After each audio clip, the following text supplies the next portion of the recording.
And we're in. And before anybody brings it up, yes, this is not our normal spawn, but that's because today we're talking. So I wanted to have a nice little background, right? Yeah. So I wanted to go over the next phase of the game. This way I can basically go from one boss to event to a boss to event until we beat the game. So don't worry, this will be the last time we sit down and talk until, well, we beat the game. So Orbo, if you want, you're more than welcome to leave. I'll just be talking this entire time. Am I stay? Alright, we'll see. So, anyways, I'm currently in the middle of farming up all my items for the dungeon for our next phase. With that being said, I want to talk about the next phase. I want to get it all on this episode, so that way future episodes are as just one after another, we can proceed to the end game. So, after we finish farming up the dungeon, we have a few options to progress. As this is a Blue Mage challenge, again, we can only use Blue Mage weapons, or attacks that enemies use. So our options are kind of limited in terms of farming. Otherwise, I would just go crazy, go grab some good weapons, and be, Moonlord. It's that close. So we have a couple events we can do. We can take on the Pumpkin Moon, but that won't really yield us anything, because no attacks from that drop as weapons. Technically, the Horseman Blade does, but in order for this little flaming skull to spawn, you have to hit an enemy with it, so I'm not really counting that one. We might if we have to, but I'm not counting it. And we have the Frost Moon, which actually does drop one. It drops us, I forget what it's called, but it's a Frost Staff, Icicle Staff, which mimics an attack the Ice Queen does. So that's an option. Thing is though, I'm not very good at Frost Moon, but I might still take it on if we need the extra power. But there's also two more events we can do, which actually do help us out. We can take on the Solar Eclipse. Because we have access to the dungeon, we can make solar tablets now, which means we can summon a solar eclipse instead of waiting for it. Now from that we can get Mothworm wings, which are a huge upgrade to our Harpy wings, as well as we can get Dr. Fly's Flask. Don't know if that's going to be a good weapon at all, maybe against Golem, but that'd be it. So not exactly in a hurry for that unless we need wings. But then we have the Martian Invasion, which can give us a really powerful weapon, because the Alien Saucer has several attacks. It fires missiles that lock on, a barrage of laser beams, and then the Super Death Beam. Well, although the color is different, you do get a laser machine gun drop from the spaceship, which fires pretty much exactly as the spaceship does. Again, except for color, so that's a pretty powerful weapon, and it helps us against Duke Fishron. Now, aside from events, we have 3 bosses we can fight. We can take on Empress of Light, because a lot of her attacks do mimic, or a lot of her drops do mimic her actual attacks. But the only one I'm interested in is the Magical Lamp. Thing is though, I've yet to determine when you're supposed to fight Empress of Light, and thus how powerful her weapons are. I have used her sword against Golem to great effect, so I'd like to think it's post-Plantera and around Golem-ish, which means we're right on cue to fight her. But unfortunately, as she's the newest boss, I guess we can call it, I'm still not the best at fighting her. Now, it might take a few attempts, and unlike Plantera, you can actually spawn with just a Lace Wing, real easy to find. And again, that gives us a Magic Lamp, which I believe is a homing attack, which could be very useful. Now, aside from that, we have Golem, obviously, the next we're supposed to fight, which unlocks the Lunatic Cultist, which unlocks the Pillars, which unlocks Moonlord. But, in terms of power-up, we get nothing from Golem. Absolutely nothing, except for Golem Fist, but last time I checked, that weapon was bad. Yes, it is, thank you, Orbo. They might have changed it since last time, but it's pretty much a bad weapon.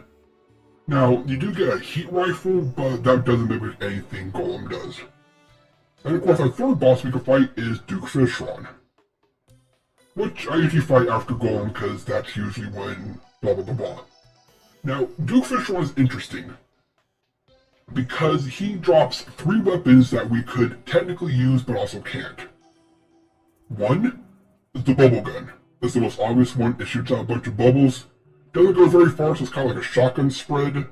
but it does a lot of damage if you can actually land it. Which works, because Duke Fishron spits a bunch of bubbles at you, so it perfectly mimics the attack. The thing is, though, he has two others that are really good. One being the Razor Blade Typhoon. It's such an amazing weapon, it locks on, it repeatedly hits the same target. Combine that with Spectre Hood, you can get a lot of extra damage or healing. They did nerf it a while back. But the problem is, although it mimics an attack Duke Fishron does, the thing is, it also doesn't, because Duke Fishron spawns the Razor Blade Typhoon or something that looks like it. Thing is, though, that's what's used to spawn the Sharknadoes, not to actually attack you, so it doesn't really qualify even though Duke Fishron does do the same attack. The last option we have is Flare-On, which is a flail that Duke Fishron drops, which is pretty powerful. What it does is throws out a Duke Fishron head and spawns a bunch of homing bubbles. Now technically, this is also something Duke Fishron does, as his bubble attacks do home in, and he does charge at you. This also gives the option of going melee because Flare-On is a melee weapon, which means we won't be super squishy, and will be extremely tanky, which could help us against Moonlord and whatnot. The thing is though, I don't know if the head part should count as a Blue Mage spell, which means if I try to deliberately only hit with the bubbles, it will perfectly mimic a Duke Fishron attack. But that's kind of where we are. And of course we do have the tower defense style event, which gives us Betsy. Thing is though, I've yet to actually beat Betsy in a full playthrough, which drops Betsy's Wrath, which perfectly mimics her Fireball attack, which is a magic attack, and I believe grants a debuff. Like, it's a really good attack, but I've never actually beaten the Old One's army. Yeah, I've beaten the other events, but never the final one. So those are our upgrades. And knowing that, it's just a matter of deciding what we do when. Because we can go fight Duke Fishron and Empress of Light right now. We just gotta get their spawning items. Little Truffle Worm and a Glowstone Biome for Duke Fishron. Lacewing for Empress of Light. Pretty easy, go find them. If we win, we win. If we don't, we try again. But I just don't know the order to do this. Because on the one hand, what I normally would do is, from here, go take on the Martians, and use that Martian weaponry to take on Duke Fishron, and then we're good to go to the end of the game. Which I'm kind of tempted to do. So what I think we're going to do going forward is, we're going to get our Spectral Armor and our upgraded weapons. Then I think we take on one Solar Eclipse, just to see if we can get the Mothron wings. If not, we'll have to find something else, because we could really use a wing upgrade for what's coming next. After that, we take on Martians. With Martians, we get the laser machine gun, and we're set to actually start beating bosses. From that, we'll use that Martian machine gun, and other weapons we unlock obviously, to fight Empress and Duke Fishron, just to see our power status. If we can crush both of them, cool, we'll have pretty much everything we can do up until Moonlord. If we struggle, then we're going to have to reevaluate, because if we can't beat them, we're not beating Moonlord with this build. And then of course, once all that's done, we can take on Golem, Lunatic, Pillars, and finally Moonlord. Which means we're getting pretty close to the end of this playthrough, aren't we? It's been fun. Although there's a few points in this playthrough where I felt like I was just doing a Mage playthrough. But like at the beginning, there was a lot of struggle, trying to get my first Blue Mage spell, the Necrotic Slash. And that's the point of a challenge run, to challenge yourself and play the game differently. Unfortunately right now, this is pretty much the setup I normally run.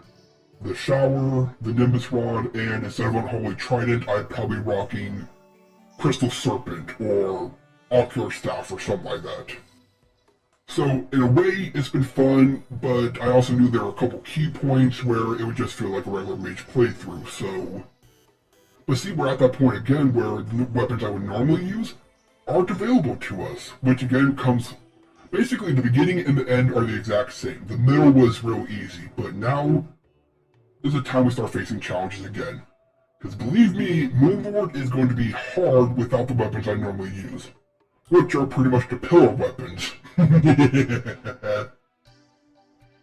Alright, with that being said, I got some farming to do, and after that, we got some, well, we guess we can rush through it, right?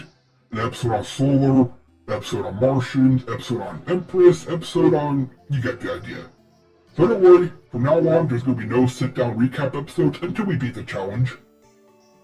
And yeah, with that, I got some farming to do, and next time, I guess we take on Solar Eclipse, don't we? Ooh, that makes me scared. Solar Eclipse is not nice. Well, that was a lot of fun, and I hope you enjoyed as much as I enjoyed gaming. This has been The Mechanist, logging off. Until next time.